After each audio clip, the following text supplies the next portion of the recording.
If you're going to sit here and talk about things like maturity, innovation, heritage, culture, a pioneering fusion of flavors that continues to quench our desires this many years later, you might be forgiven for thinking that I'm only talking about this particular whiskey, when the truth is the same can be said about a particular man and his music. You see, in every generation, in every corner of the world, the gods convene to conspire. And this one time, on the Wednesday of July 6th, 1938, in the Sonabata region of the Belgian Congo, they met to give us a child by the way of a railway worker and a market stall lady.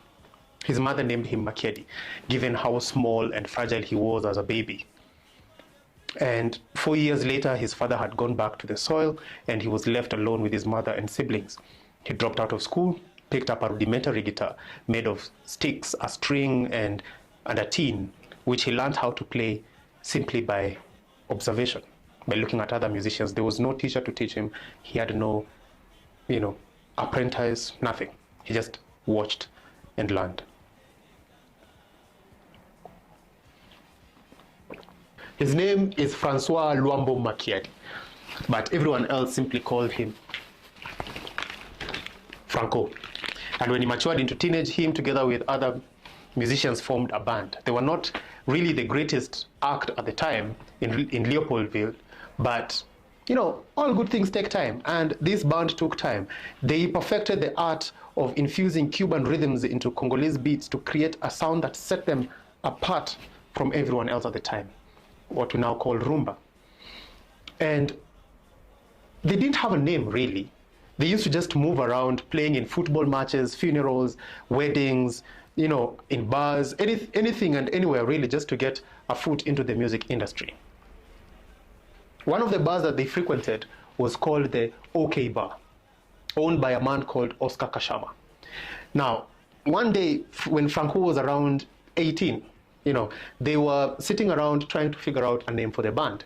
And Oscar Kashama came around and asked them, why don't you call this OK Jazz, since you guys perform a lot in OK Bar? And since nobody else had a better alternative to the suggestion, they decided to pick it up. And that, ladies and gentlemen, is how one of the greatest bands to ever come out of this continent was named out of sheer vanity, really.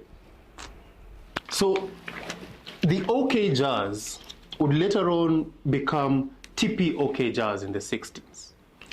TP meaning tout puissant, that means all powerful.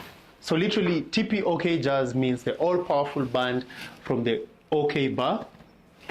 Fitting though, because at the height of TP OK Jazz, they had produced 1,000 songs, over 150 albums, and they had about over 30 musicians in their fold, and not just any musicians. You're talking about Simaru Lutumba, Jean Jesus, Vicky Longomba. We're talking about Joski Kiambokuta, Madilu System, Pongolov, and Sam Mangwana.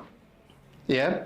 During that time, the band was so big that they had to split themselves into two. One part of the band used to perform in Kinshasa, and then another one toured the rest of the world, performing in Africa, in North America, and in Europe. So captivating were their performances that they had a motto, or is it even a warning to their concert goers? And it said, on entre OK, on so KO, meaning you enter OK and you leave KO, you leave knocked out, which is also the name of their debut album as a band. TP OK Jazz was not just a band, it was an institution, it was a musical school, it was a family, it was a movement, and at the head sat the musical wizard himself, Franco Luambo Makiadi. One of the founding members of TP OK Jazz, who many Kenyans might recognize the name, is a guy by the name of Vicky Longomba. Now, Vicky Longomba is the father to Awilo Longomba, right?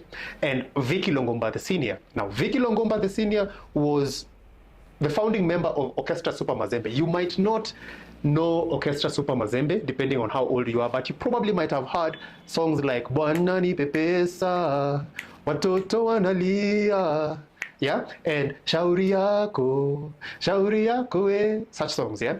Now, Vicky Longomba Sr., now it goes down. Vicky Longomba Sr. is the father to the Longomba brothers, Lovi and Christian Longombas. Now, those ones I'm sure you know, because in the early 2000s, they were the thing in the Kenyan music industry. They produced songs like You're My Queen, I'll never, ever, ever, never let you go. Oh, yeah? Those guys. So basically, the Longombas brothers, yeah, their grandfather was a founding member of TPOK Jazz. And by the way, it is when Vicky Longomba exited TPOK Jazz that Franco took over as at the helm of the band. Anyway, back to Franco.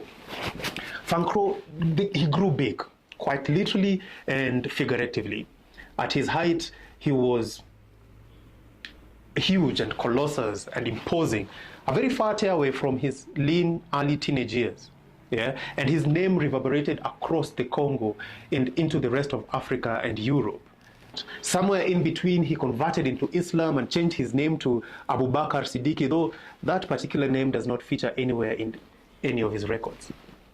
Back home, Franco was the MJ of Kinshasa.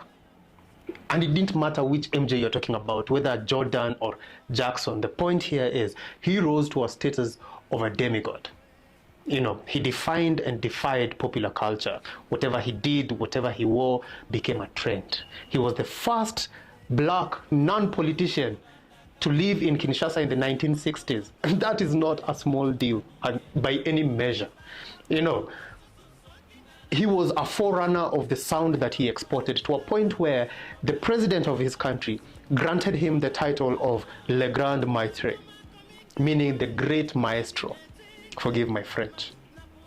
And so I will end this first part just the same way I began, that if I'm going to sit here and talk about a maverick spirit, I could be talking about this, Liquid Gold, or that.